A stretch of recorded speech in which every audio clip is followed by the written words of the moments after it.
Hi, I'm Craig with ApplianceVideo.com. Today, we'll be taking a look at your water tank assembly on this LG side-by-side refrigerator.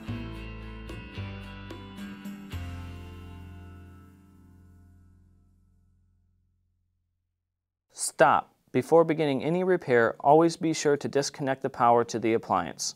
It is also recommended to test the outlet for the proper voltage. Remember to also turn off the water. The main reasons why you'd be replacing your water tank assembly is if the unit has frozen and maybe it's cracked, so it's leaking on the floor in your refrigerator section, or the water is not dispensing correctly through your dispenser. Now, click on the link below to view this repair video. ApplianceVideo.com guides you step by step, giving you the confidence to avoid recalls and callbacks, also saving time on repairs.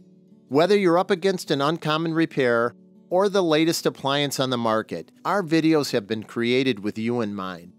Our growing library of videos have been produced using our factory-certified technicians who have extensive infield experience over the past 30 years. ApplianceVideo.com provides high-quality repair videos that anyone can follow, regardless of their skill level. We are here to help. Click on the link below to view this repair video and let us help you do it right the first time.